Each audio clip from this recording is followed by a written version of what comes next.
इस वीडियो में हम लोग देखने जा रहे हैं बुंदेलखंड रियासत। तो मध्य प्रदेश की बुंदेलखंड रियासत, इस वीडियो में हम लोग देखेंगे चंदेल राज्य की स्थापना कैसे हुई। धंग चंदेल जो इसके प्रमुख शासक थे, धंग चंदेल, विद्याधर चंदेल, मदन वर्मा, और उसके बारे में चंदेल कालीन जो वास्तुकला की विशेषताएं हैं और बुंदेला राज्य का उद्भव कैसे होगा। उसमें मेनली वीर सिंह बुंदेला, विक्रमजीत से बुंदेला, बार चंदेरी और दतिया का बुंदेल शाह वंश, इसके बारे में चर्चा करेंगे। पन्ना राजवंश की स्थापना कैसे हुई, छत्रसाल के बारे में जानेंगे। 1842 में जो 1842 ईसा में जो बुंदेला विद्रोह है उसके बारे में इम्पोर्टेंट फैक्ट के बारे में जानेंगे। तो इसमें पहले हम देखेंगे चंदेल राज्य की स्थापना कैसे हुई। तो चंदेल राज्य की स्थापना देखिए, गुर्जर प्रतिहार वंश के शासकों को कन्नौज पर विजय त्रिपक्षीय संघर्ष में अंतिम रूप से हुई थी। जो कन्नौज पर विजय गुर्जर प्रतिहार वंश के शासकों ने की थी, वो त्रिपक्षीय संघर्ष के अंतिम रूप से हुई थी। 9वीं शताब्दी के आसपास प्रतिहार के सामंत थे चंदेल। तो चंदेल मेनली जो किसके सामंत थे, तो ये चंदेल जो थे प्रतिहार वंश के जो राजा थे उनके सामंत थे। और इन्हीं ने ये प्रतिहारों के सामंत थे और इन्होंने धीरे धीरे अधिग्रहण करके चंदेल राज्य की स्थापना की। तो मेनली जो यहाँ पर आता है क्वेश्चन कि 1831 में जो मेनली चंदेल वंश की जो नींव डाली थी वो नन्नुक राजा थे चंदेल वंश के प्रथम। उन्होंने 831 में इन्होंने चंदेल वंश की स्थापना की थी। इसके बाद बात करेंगे जय शक्ति और विजय शक्ति। 865 से 899 ईस्वी में देखिए, बागपति के दो पुत्र थे, जय शक्ति और विजय शक्ति। जय शक्ति के नाम पर ही जो खजुराहो है छतरपुर जिले में, प्राचीन नाम जैजाक इसका नाम था, प्राचीन नाम जैजाक का भुक्ति पड़ा। और किसके नाम पर पड़ा, तो जय शक्ति और विजय शक्ति। एक किसके पुत्र थे, बागपति के दो पुत्र थे। नन्नों के पश्चात सभी परवर्ती अभिलेखों में चंदेल वंश का स्थापना इन दोनों भाइयों को ही किया गया है। विजय शक्ति के प्रतिहार शासक मेहर भोज की तरफ से राष्ट्रकूट शासक कृष्ण द्वितीय के विरुद्ध दक्षिण भारत का अभियान किया। तो विजय शक्ति जो थे चंदेल वंश के, उन्होंने प्रतिहार शासक जो मेहर भोज था की तरफ से राष्ट्रकूट शासक कृष्ण द्वितीय के विरुद्ध दक्षिण भारत का अभियान किया था। इसके बाद बात करेंगे हर्ष की। तो हर्ष जो आए थे 916 में राजा बने थे और 925 तक रहे थे। तो चंदेल अभिलेखों में से चंदेल वंश का पहला और महत्वपूर्ण शासक, देखिए नन्नुक ने स्थापना की, लेकिन चंदेल वंश का पहला और महत्वपूर्ण जो शासक था वो था हर्ष, जिसका कार्यकाल रहा था 916 ईस्वी से 925 ईस्वी तक। अब चंदेल किसका पुत्र था, तो ये राहेल एक राजा था, उसका पुत्र था। ये किस वंश का था राहेल, तो ये चंदेल वंश का था। इसका पुत्र था हर्ष था।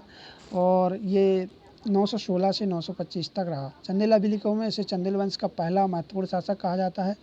चंदेल गुर्जर प्रतिहार वंश, जो चंदेल गुर्जर प्रतिहार वंश था, संबंधों अंतर्गत उसने श्री क्षितिपाल देव को सिंहासन पर बैठाया। चंदेल चहमान संबंधों के अंतर्गत उसने चहमान राजकुमारी कंचुका देवी से विवाह किया था। किसने, हर्ष ने।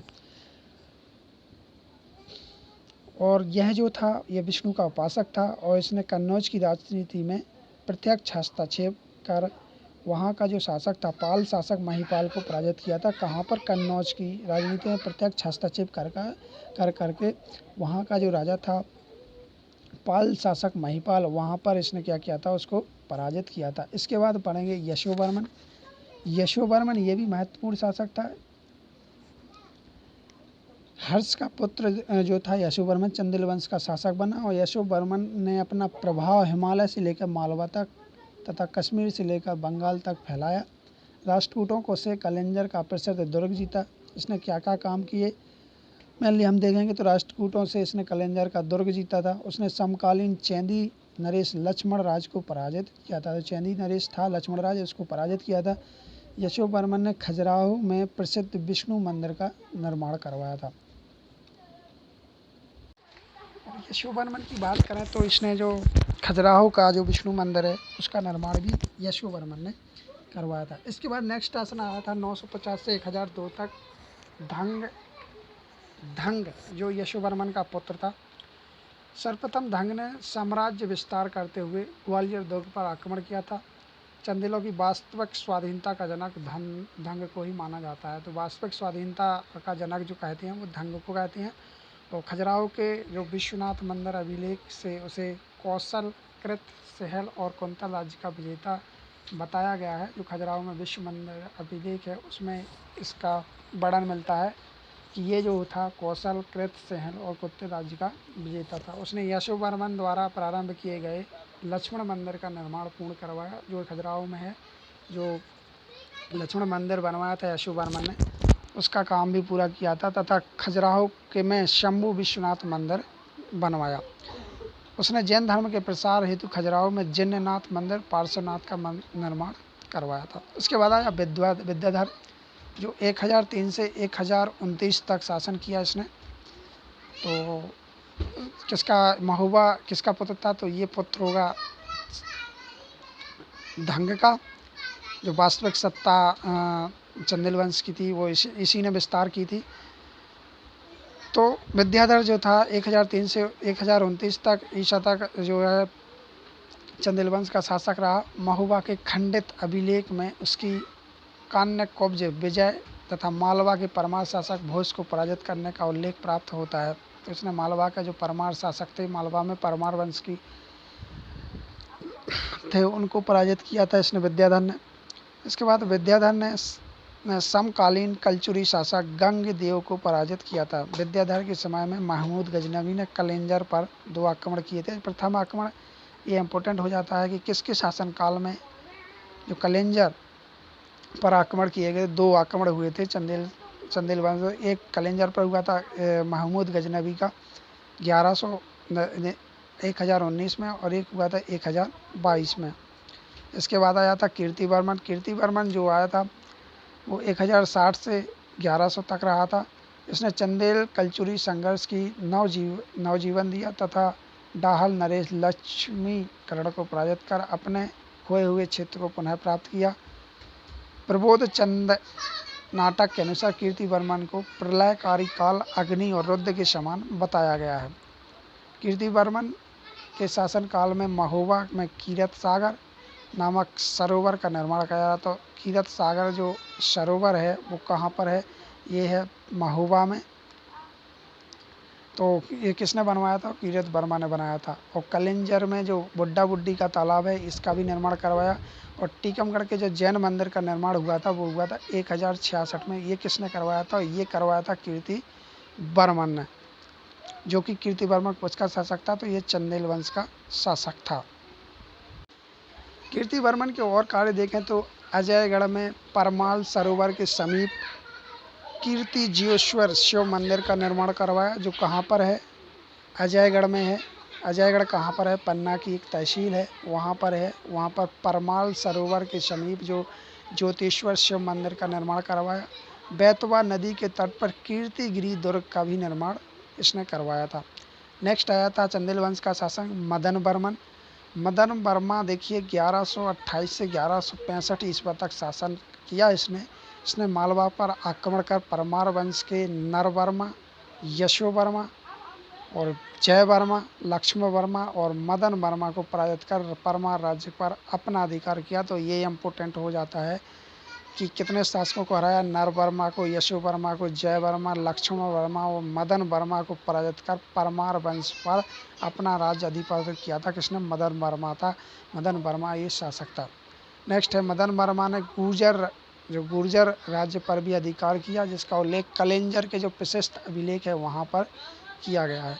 गुजरात के चालुक्य शासक जय से सिद्धांत से मालवा के क्षेत्र को लेकर मदन वर्मा का युद्ध हुआ। मदन वर्मा ने ललितपुर में मदनपुर नामक नगर, मदनखेरा नामक नगर जो कि महोबा के निकट, तथा मदन सागरपुर नामक नगर, ये देखिए मदनखेरा और मदन सागरपुर ये सभी जो नगर हैं ये किसने बसाए थे? तो ये बसाए थे मदन वर्मा ने। ठीक है, तो ये इम्पोर्टेंट है। इसके बाद नेक्स्ट शासक है, बहुत ही इम्पोर्टेंट है, परमार दी देव, जो कि 1165 से 1203 तक शासक रहा। परमार दी देव 1165 ईस्वी में चंदेल वंश का शासक बना। कब बना? 1165 में बना। और इसके समय में मेनली इम्पोर्टेंट है कि मोहम्मद गौरी ने भारत पर आक्रमण किया था और पृथ्वीराज चौहान ने भी इसके समय में आक्रमण किया था 1182 में। और तो ये कितने शासकों ने आक्रमण किया? मोहम्मद गौरी ने, इसके बाद पृथ्वीराज चौहान ने, उसके बाद कुतुबुद्दीन ऐबक ने। तो मोहम्मद गौरी ने आक्रमण किया किसके शासनकाल में? परमारदीदेव जो कि चंदेल वंश का शासक था, उसने आक्रमण किया। फिर 1182 में किसने किया? पृथ्वीराज चौहान ने किया। और 1203 में मोहम्मद कुतुबुद्दीन ऐबक ने किया।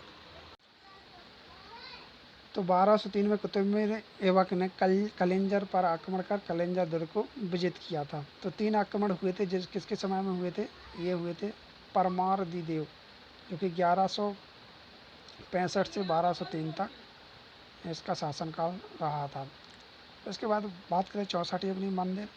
चौसठी अग्नि मंदिर ये कहाँ पर है? खजुराहो में है। खजुराहो का सबसे प्राचीन मंदिर है जिसका अब ध्वंस रह गए हैं। और मंदिर की 4 दीवारों में मूर्तियों को रखने हेतु 64 कोठियाँ बनाई गई हैं। मंदिर की लंबाई की बात करें तो 104 फीट तथा चौड़ाई की बात करें तो 59 फीट है। इस मंदिर का निर्माण कब हुआ? तो ये हुआ 9वीं शताब्दी में। किसने करवाया? चंदेल शासकों ने इसका निर्माण करवाया। इसके बाद बात की जाए तो कंदेरिया महादेव मंदिर, ये भी कहाँ पर है? ये भी खजुराहो में है। और इसका निर्माण काल किसने करवाया था? तो इसका धंग जो चंदेल वंश का शासक था धंगदेव, उसने करवाया था। और ये खजुराहो का सबसे बड़ा मंदिर है और इसकी ऊंचाई 31 मीटर है। क्षेत्रफल की बात की जाए तो 6 वर्ग मीटर है। और इस मंदिर का निर्माण 13 फीट ऊंचे चबूतरे पर कराया गया। तो ये कि इसकी खास बात है कि ये 13 फीट ऊंचा एक चबूतरा है जिसके ऊपर ये मंदिर बनाया गया है। मंदिर के गर्भगृह में शिवलिंग स्थित है। इसके गर्भगृह में वहाँ पर किसकी मूर्ति रखी गई है? तो शिवलिंग यानी कि भगवान शंकर भोलेनाथ की मूर्ति रखी गई है जो कि कहाँ काय का बना है? तो जो ये संगमरमर का बनाया गया है। अब देखिए ये थे चंदेल वंश से कुछ रिलेटेड। अब देखेंगे बुंदेला राज्य का उद्भव। तो बुंदेला राज्य का उद्भव कैसे हुआ? देखिए बुंदेला राज्य का जो उद्भव हुआ था, देखिए प्राचीन काल से अगर बात की जाए तो बुंदेलों का जो उद्भव माना जाता है वो अयोध्या के जो राजा रामचंद्र थे उनके सबसे बड़े जो पुत्र हुए थे लव, ठीक है, छोटे का नाम था कुछ पहले का नाम था लव, तो उनसे मानी जाती है। 8वीं शताब्दी की बात की जाए तो काशी के जो राजा गृह निर्माण हेतु यज्ञ का आयोजन किया और गृह निवास कहलाए और कालांतर में गहरवार कहलाने लगे। जो 8वीं सदी में कड़राज नाम के काशी के राजा जिनका नाम था, कौन था? कड़राज था। और गृह निर्माण यानी कि गृह निर्माण के लिए उन्होंने यज्ञ का आयोजन किया और उनके वंशज क्या कहलाए? कालांतर में गहरवार वंश कहलाए। अब इसे जो गहरवार वंश था इसके पंचम बुंदेला का पुत्र वीर बुंदेला ने मऊ महोनी क्षेत्र में अपना राज्य स्थापित किया था। तो किसने किया था? वीर बुंदेला ने। कहाँ पर? मऊ महोनी क्षेत्र में। बुंदेला ठाकरों द्वारा विंध्य क्षेत्र के भूभाग पर सत्ता स्थापित करने के कारण इन्हें क्या कहा गया था? तो इन्हें बघेली कहा गया था। अब देखिए क्या हुआ था कि बुंदेला राज्यों का उद्भव हुआ। इसके बाद बात करेंगे ओरछा राज्य की स्थापना। तो ओरछा राज्य की स्थापना देखिए अर्जुन पाल बुंदेला के 3 पुत्र थे। ओरछा राज्य की स्थापना की बात करें तो वीरपाल, सोहनपाल और दयापाल ये किसके पुत्र थे? अर्जुन पाल के पुत्र थे। अर्जुन पाल जो पाल थे उनके ज्येष्ठ पुत्र थे वीरपाल। इन्होंने क्या किया? महू महोनी जो क्षेत्र है वहाँ पर शासक बनाया। लेकिन क्या हुआ? इनके 2 और पुत्र थे वीरपाल द्वारा दोनों भाइयों सोहनपाल और दयापाल को राज्य से निष्कासित कर दिया। ठीक है, वीरपाल ने मऊ महोनी पर राज्य स्थापित कर लिया लेकिन उनके 2 जो भाई थे सोहनपाल और दयापाल इनको राज्य से निष्कासित कर दिया। अब क्या हुआ कि पबाया तथा शाहवाद के शासकों के साथ मिलकर अब क्या हुआ? सोहनपाल द्वारा खंगार जो शासक था खंगार वंश हुरमत से को मार गिराया गया। इसी भूभाग पर सोहनपाल द्वारा नए राज्य की स्थापना हुआ या था सोहनपाल ने पहले खंगार जो शासक था अपने भाई के खिलाफ लड़ने के लिए इन्होंने इसकी हुरमत सिंह की मदद मांगी थी लेकिन इसने इनकार कर दिया था। तो इन्होंने अन्य राजाओं की मदद लेकर जो है हुरमत सिंह को मारकर वहाँ पर सत्ता स्थापित की थी। किसने? सोहनपाल ने। बुंदेला, परमार एवं धंधेरो 3 गठजोड़ बने। एक बुंदेला, एक परमार और धंधेरे ठाकरों का एक गठजोड़ इतिहास में 3 कुरी ठाकरों के नाम से प्रसिद्ध है। सुहेलपाल की जो राजधानी थी वो क्या थी? गढ़कुड़ार थी। वहीं का गढ़कुड़ार का ही शासक था कौन? हरमुदसे, जो कि कौन से राय वंश का शासक था। ठीक है। इसके इसके बाद बात करेंगे रुद्र प्रताप बुंदेला। ठीक है। तो रुद्र प्रताप बुंदेला 1501 से 1531 तक से इन्होंने शासन किया। रुद्र प्रदेश जो बुंदेला की नवीन राजधानी ओरछा जो आई वो किसने? 3 अप्रैल 1531 को रखी गई। इतिहास में ओरछा राजवंश के नाम से प्रसिद्ध हुआ। तो इस किसने की थी? रुद्र प्रताप बुंदेला ने। अब रुद्र प्रताप ने राज्य विस्तार करते हुए कलिंजर से कालपी तक के क्षेत्र को विजित किया। और रुद्र प्रताप बुंदेला का शासनकाल तत्कालीन लोधी वंश के पतन का काल एवं मुगल वंश के उद्भव का काल था। इसके बाद आए भारती चंद। तो भारती चंद 1531 से 1554 तक इन्होंने शासन किया। रुद्र प्रताप के पश्चात भारती चंद ओरछा का अगला शासक बना और भारती चंद द्वारा ओरछा को बुंदेलखंड की पूर्ण रूप में राजधानी ओरछा को किसके शासनकाल में ये हुई थी? भारती चंद के शासनकाल में पूर्ण रूप से। ठीक है। अधूरी मन से किसके शासनकाल में थी? ये रुद्र प्रताप बुंदेला, जो कि 1501 से 1531 तक। 1531 से 1554 तक कौन रहेगा? भारती चंद। दिल्ली को गद्दी से लेकर हुमायूं और शेरशाह सूरी के बीच संघर्ष का फायदा उठाकर भारती चंद ने बुंदेलखंड के समस्त भूभाग पर आधिपत्य जमा दिया। देखिए क्या हुआ था कि जिस समय भारती चंद शासक बुंदेला वंश के राजा थे, उसी समय दिल्ली को गद्दी को लेकर किस किस के बीच में? हुमायूं के बीच में और शेरशाह सूरी के बीच में। ठीक है। हुमायूं का जो काल माना, देखिए बाबर 1526 से 1530 तक, 1530 से इसका काल माना जाता है। तो हुमायूं और शेरशाह सूरी यानी कि 39 में जो बिलगाम का युद्ध हुआ था, या चौसा और बिलगाम के युद्ध के बाद हुमायूं जो है हार गया था और भाग गया था। तो ये 45 तक यानी कि 1545 तक की बात है। उस समय जो है इन दोनों का युद्ध छिड़ रहा था। तो उस समय जो बुंदेलखंड पर किसी ने ध्यान नहीं दिया, तो उस समय जो भारती चंद राजा थे उन्होंने अपने बुंदेलखंड के समस्त भूभाग पर आधिपत्य जमा लिया था। और शेरशाह सूरी के कलिंजर आक्रमण के समय भारती चंद ने शासक कीर्ति से चंदेल की सहायता हेतु भाई मधुकर शाह और कीर्ति शाह को भेजा था। जब शेरशाह सूरी ने कलिंजर के आक्रमण किया था, तो उस समय जो भारतीय चंद जो शासक थे, उन्होंने कीरत से चंदेल की सहायता हेतु जब कीरत से चंदेल था कलिंजर का राजा, उस समय उन्होंने अपने भाई मधुकर शाह और कीरत से को भेजा था सहायता के लिए। इसके बाद नेक्स्ट 1554 से 1592 तक रहेंगे मधुकर शाह क्या हुआ? भारती चंद का भाई था। और मधुकर शाह बुंदेला 1554 ईस्वी में ओरछा की गद्दी पर बैठा। मधुकर शाह ने ओरछा राज्य के विस्तार हेतु सिरोंज, ग्वालियर, नरवर आदि पर आक्रमण किया।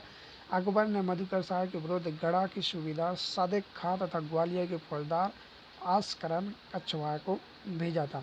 मधुकर शाह ने बुंदेलखंड के आसपास के क्षेत्रों को कब जीता? तो ये जीता 1574 को, 1588 में और 1591 में। इसके बाद नेक्स्ट शासक आए वीर सिंह बुंदेला, जो कि कब से कब तक रहे? तो ये जब मुगल जहांगीर का शासनकाल चल रहा था, उस समय ये शासन रहे। तो वीर सिंह बुंदेला का शासनकाल, वीर सिंह बुंदेला दतिया जिले में स्थित छोटी बड़ौनी का एक जागीरदार था। और 1592 में बड़ौनी का जागीरदार बनते ही वीर सिंह देव ग्वालियर, नरवर, पवाया और करहरा आदि क्षेत्रों पर आक्रमण कर मुगल क्षेत्रों में लूटपाट की तथा मुगल थानों पर कब्जा कर लिया। सलीम मतलब जहांगीर। सलीम के आदेश पर वीर सिंह ने दक्षिण से आगरा की ओर जाते समय अकबर के विशिष्ट मंत्री जो आवल फजल की हत्या की थी। तो ये इम्पोर्टेंट है कि अकबर का एक मंत्री था 11 रत्नों में से एक, आवल फजल, इसकी हत्या 9 रत्नों में से एक था आवल फजल, उसकी हत्या कर दी थी नरवत आरती के बीच सराय बरार नामक स्थान पर 9 अगस्त 1602 में कर दी थी। जहांगीर ने ओरछा की गद्दी तथा संपूर्ण बुंदेलखंड वीर सिंह बुंदेला को सौंप दिया था। उन्होंने बुंदेली स्थापत्य शैली को जन्म दिया। तो बुंदेली स्थापत्य शैली को जन्म देने वाले एक ही राजा थे वीर सिंह बुंदेला। इन्होंने जन्म दिया था और मुग़ल राजपूत शैली का इसमें मिश्रण था। उन्होंने शिवपुरी में स्थित करेरा किले, झांसी के किले, सागर में स्थित धमोनी और के किले, ओरछा स्थित जहांगीर महल का निर्माण इन्होंने करवाया था। तो इनके द्वारा स्थापत्य कला में भी योगदान है। इसके बाद बात करें जुझार सिंह बुंदेला। अब जुझार सिंह बुंदेला कौन थे? तो जुझार सिंह बुंदेला वीर सिंह बुंदेला के अगले जो बुंदेला वंश के शासक थे वो थे। 1627 से 1635 तक इन्होंने शासन किया था, मात्र 8 साल। और जुझार सिंह बुंदेला 1627 में गद्दी पर बैठे। इसने गोंडवाना पर आक्रमण किया, वहाँ के शासक प्रेम नारायण को मार गिराया। इस ग्रंथ से क्रोधित होकर शाहजहाँ ने औरंगजेब को ओरछा भेजा था। तो ठीक है, और इनके एक इसके लिए भी प्रसिद्ध है कि जुझार सिंह ने अपने जो छोटे भाई थे उन हरदौल को विष देकर मार दिया था। उसके बाद नेक्स्ट राजा बने थे उद्योत सिंह बुंदेला। उद्योत सिंह बुंदेला 1689 से 1736 ईसा तक उद्योत सिंह बुंदेला ने शासन किया। अब राजा उद्योत सिंह ने 1708 ईसा में मराठा पेशवा बालाजी विश्वनाथ द्वारा बुंदेलखंड पर आक्रमण को विफल किया। उद्योत सिंह ने चंदेरी एवं दतिया रियासत के उत्तराधिकारी विवाद का निराकरण किया। तो चंदेरी और दतिया रियासत का जो विवाद था उत्तराधिकारी का, उसका भी निराकरण किया। किसने? उद्योत सिंह ने। इसके बाद नेक्स्ट शासक आए विक्रमजीत सिंह 1776 से 1817 ईसा में। तो इन्होंने 1783 में राजधानी ओरछा के स्थान पर टेहरी संधि हुई। ओरछा के स्थान पर टीकमगढ़ यानी कि टेहरी बोलते हैं, टेहरी पर स्थापना की थी विक्रमजीत ने। 1776 से 1817 तक इन्होंने शासन किया था। तो ये मेनली इम्पोर्टेंट थे, मेन शासक जो बुंदेला राजाओं के जो राजा हुए हैं उनके। इसके बाद नेक्स्ट बात करेंगे बार चंदेरी की बुंदेला रियासत। तो एक और रियासत थी बुंदेला की, जो बार चंदेरी रियासत। बार चंदेरी राज्य की स्थापना ओरछा शासक किसके? मधुकर शाह के ज्येष्ठ पुत्र राम शाह बुंदेला को ओरछाई गद्दी से अपदस्थ कर जहांगीर ने चंदेरी का शासक बनाया था। तो मधुकर शाह के जो ज्येष्ठ पुत्र राम शाह बुंदेला, इन्होंने ओरछाई गद्दी से जहांगीर ने क्या किया था कि ओरछाई गद्दी पर ये थे राम शाह बुंदेला, तो उनको अपदस्थ कर चंदेरी का शासक बनाया। राम शाह के पुत्र भरत शाह को स्वतंत्र बार चंदेरी राज्य की स्थापना का श्रेय दिया जाता है। भरत शाह बुंदेला 1612 से 1634 हुआ था। राम शाह बुंदेला के पुत्र भरत शाह को 1612 ईसा में बार चंदेरी की गद्दी प्राप्त हुई और मुगल बादशाह द्वारा इसे इटावा का फौजदार घोषित किया गया। भरत शाह ने चंदेरी के सूबेदार गोदा राय को पराजित किया कर चंदेरी राजधानी चंदेरी स्थानांतरित की। मुगल संरक्षण में राज्य का विस्तार करते हुए उसने दोदाही, हर्षपुर, गोलकोट और भानगढ़ के 4 परगने जीते थे। किसने जीते थे? तो ये जीते थे भरत शाह बुंदेला ने। कब से कब तक? 1612 से 1634 तक। इसके बाद नेक्स्ट आ सकती है दुर्जन सिंह बुंदेला। दुर्जन सिंह बुंदेला ये हम कौन सी रियासत पढ़ रहे हैं? तो चंदेरी रियासत पढ़ रहे हैं, जो कि बार चंदेरी रियासत। दुर्जन सिंह बुंदेला जो कि 1687 से 1736 तक लंबा कार्यकाल रहा इनका। दुर्ग सिंह की मृत्यु के पश्चात उनका ज्येष्ठ पुत्र दुर्जन सिंह बुंदेला 1627 में चंदेरी की गद्दी पर बैठा।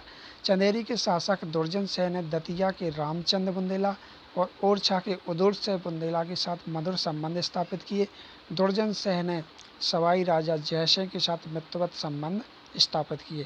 दुर्जन सिंह ने अपने शासनकाल के दौरान जयपुर के राजा जयसिंह की सलाह पर मोहम्मद खां बंगस के खिलाफ 36 साल की सहायता की थी। इसके बाद नेक्स्ट मोर प्रहलाद जो कि 1802 से 1842 तक शासन किया इन्होंने। तो 1802 में चंदेरी के शासक रामचंद्र की मृत्यु के पश्चात उसके दूसरे बेटे मोरशह प्रहलाद ने भी जो कि चंदेरी रियासत का शासक रहा था।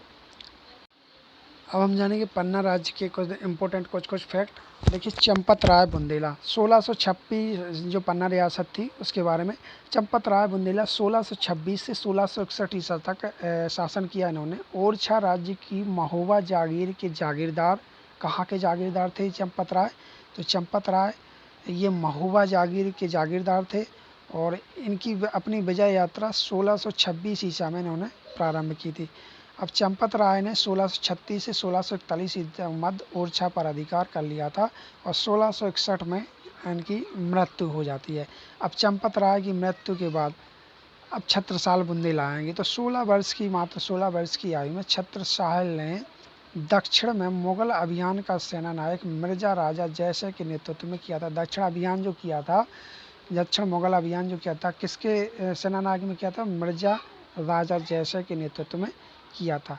छत्रसाल ने गौड़ आदिवासी क्षेत्र में स्थित डंगई राज्य पन्ना की स्थापना 1675 में की थी। तो मेनली जो छत्रसाल ने कब की थी? 1675 में पन्ना को अपनी राजधानी इन्होंने बनाया था। अब 77 में मालवा सूबा के रायसेन, राठ, महोबा, ग्वालियर, धमोनी, सागर, दमोह आदि पर आक्रमण करके उनको जीता था।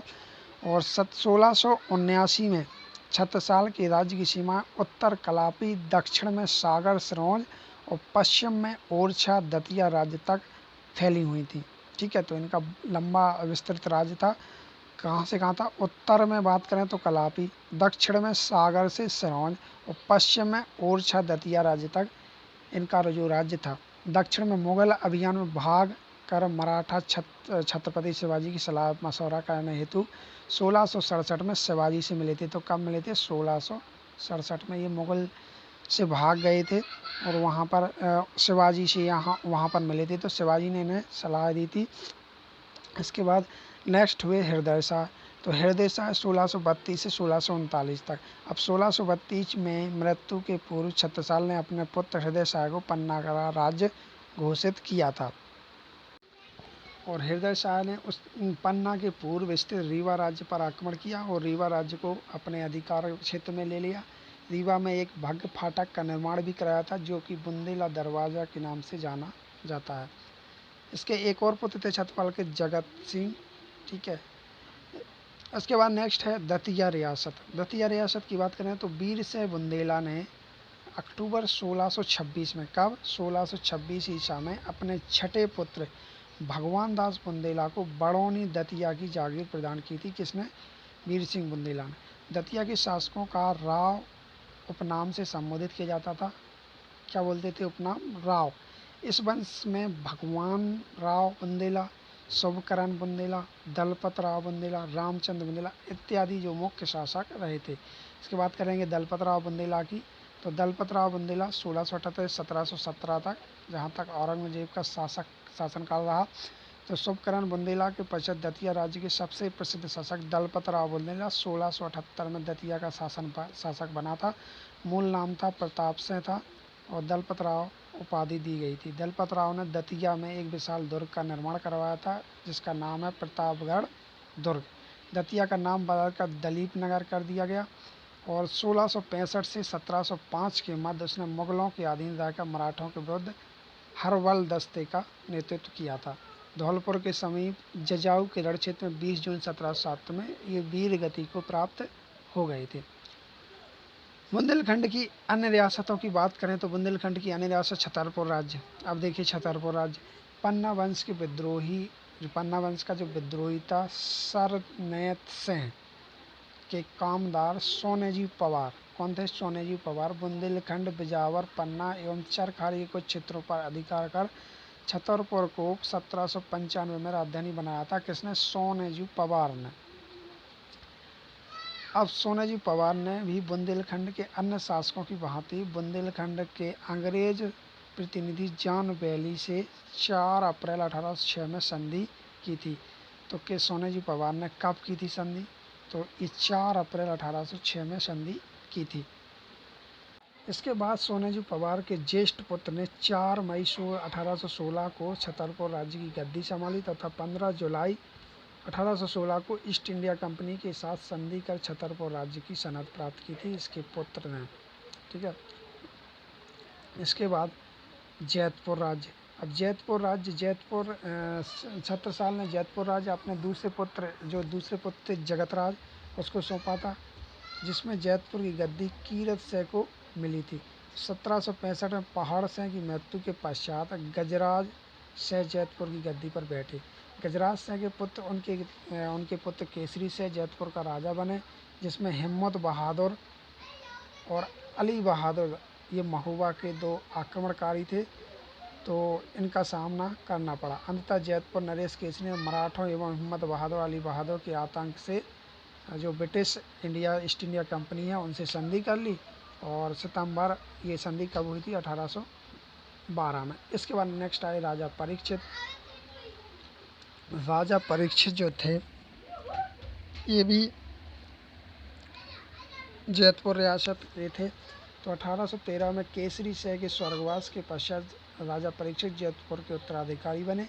राजा परीक्षित को बुंदेलखंड के मुख्य स्वतंत्रता सेनानी 1842 ईसा में हुए बुंदेला विद्रोह के प्रेरणा के रूप में जाना जाता है। राजा परीक्षित ने बड़वा मंगल मेला, ठीक है, गंगा के किनारे ये लगा था, नावों को इकट्ठा करके बड़वा मंगल मेला का आयोजन किया और बुंदेला विद्रोह की नींव रखी। बुंदेला विद्रोह के पश्चात राजा परीक्षित ने अंग्रेजों की समक्ष जो है 1844 में समर्पण कर दिया। और परीक्षित की जो रानी थी, रानी रजो ने 1897 क्रांति में झिंझन के जागीरदार दीवान देशपत बुंदेला के साथ मिलकर 1897 क्रांति में महत्वपूर्ण भूमिका निभाई थी। किसने? इनकी जो रानी थी राजा परीक्षित की, कौन थी रानी? रानी रजो। इसके बाद बात करें तो साहेगढ़ रियासत। अब साहेगढ़ रियासत का उद्भव जो है छत्रसाल के समय से हुआ था, जिसमें छत्रसाल ने साहेगढ़ का जो रियासत है वो अपने पुत्र हृदय शाह को दी थी। अब हृदय शाह की मृत्यु के बाद सागर के मराठा सूबेदार गोविंद बल्लाल खैर के दबाव में साहेगढ़ का उत्तराधिकारी उनके भाई पृथ्वीराज को बनाया गया। पृथ्वीराज के पश्चात उनके पुत्र हरि सिंह 1772 से 1785 तक साहेगढ़ राजा रहे। इन्होंने गढ़ाकोटा को अपनी राजधानी बनाया। अब बखतबली। अब देखिए बखतबली कैसे शासन बने। तो बखतबली अर्जुन सिंह की निसंतान होने के कारण, जो अर्जुन सिंह साहेगढ़ रियासत के राजा थे वो निसंतान थे, उनकी कोई संतान नहीं थी। उनका एक भाई था तखत सिंह। अब तखत सिंह के पुत्र को उन्होंने गोद ले लिया। अब गोद लेने के बाद बखतबली सागर राज्य के शासक बने, साहेगढ़ राज्य के। इसके बाद 1842 में बुंदेला विद्रोह प्रारंभ इनके समय में हुआ। और बखतबली ने बुंदेला विद्रोह के समय अंग्रेज़ों की सहायता की। अब अंग्रेज़ों की सहायता क्यों की थी? क्योंकि जो सिंधिया गढ़ाकोटा क्षेत्र है, सिंधिया ने इन्होंने से ले लिया था, उसको प्राप्त करने के लिए इन्होंने अंग्रेज़ों की सहायता की 1842 में, जिसमें हीरापुर के जो हृदय शाह थे उनको सपरिवार पकड़कर कर्नल सलीम को सौंप दिया।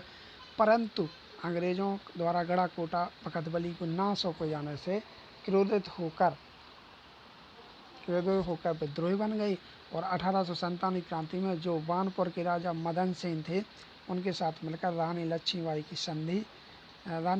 से संधि की तथा शक्तिशाली तिरगुट की स्थापना करके 1897 क्रांति में इन्होंने योगदान दिया।